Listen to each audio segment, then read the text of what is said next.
So having thought about what we mean by assets, let's think about how we would go about identifying them. And we're going to focus in this little section on asset mapping. But I did want to highlight for you that there are other methods that you can use. You can think about things like participatory appraisal. What does that mean? It just means enabling people to identify their own priorities and make their own decisions. You see communities do this successfully often when you've got some resources available and you ask them to prioritise what are the small grants that they would want to make. The interesting thing is that they very often make different kind of decisions from the decisions that you would make or that you would assume that they would make. So that enabling people to participate is a really good thing to think about. And then the notion of appreciative inquiry, getting the positive stories and the images and constructing some positive interactions from those. The power of the individual story is often really valuable to you. But we're going to focus in this next section on asset mapping. So what's asset mapping? It's just one of the ways of building an inventory of the assets in a community. The strengths, the contributions, and the way in which the community interacts. So it's just a method introduced by these two eminent gentlemen, Kretsman and McKnight. How do you get started with your assets map? Well, here are some questions that you can ask that will help you to map your assets. So start by figuring out who's doing what now. Who are the people who are influential in this community? Who are the movers and shakers? Who gets things done? Then think about, ask the community, if you've been challenged in the past, how did you make progress? How did you meet those challenges? Who were the individuals, the organisations in the community who were important in helping you meet your goals? A third set of questions might be about how the connections work in that community.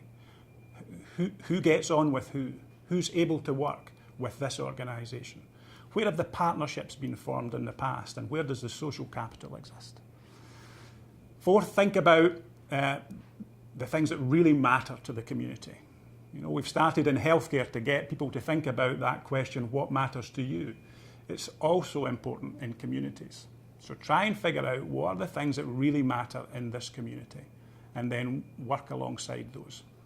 And then a great question to ask, and one that we asked as we were working on improving children's services in Scotland, is this one about what are the sources of community pride?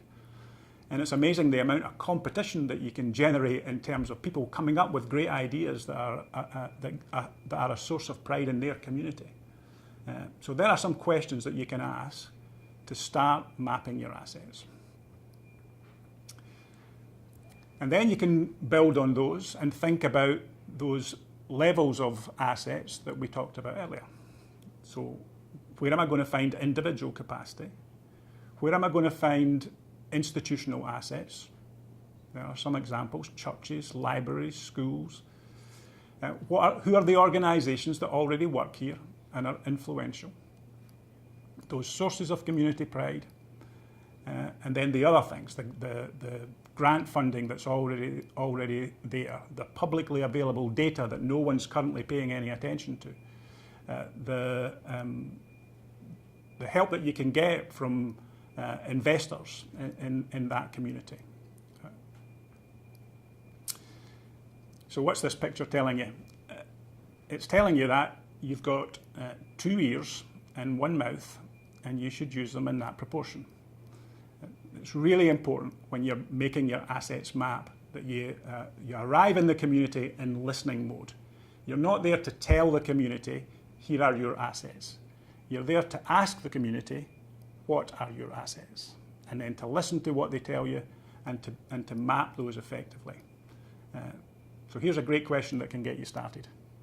Can you tell us what people who live here have done together to make things better? So 2 ears, 1 mouth, use them in that proportion. Okay, so let's think about what your asset map is going to look like. And this is just one example that we've used here at IHI to help us map assets with our triple aim communities. And you can see that we've used those 3 levels of activation. the individual assets, the organisational assets, and the community assets. And just to give you a better picture of how this all works out, here's just a drill down into the community assets. And you can see the things that we're trying to get at here. We're trying to find those coalitions, the things that are really activating the local residents. We're trying to identify the venues, the hosts, the conveners of the community activity and the community spirit. We're trying to find who's active in this community around resourcing and around funding. And crucially, we're trying to find the people who will own the map, because you won't always be in the community.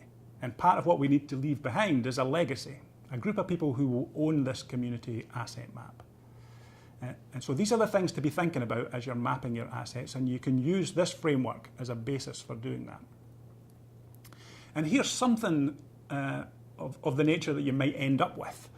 So you'll have a clearer picture of who are the owners of the assets and the generators of the assets, and you'll have a clearer idea about exactly what are those assets that they have, be it knowledge or expertise, or money, or vision, or some kind of experience.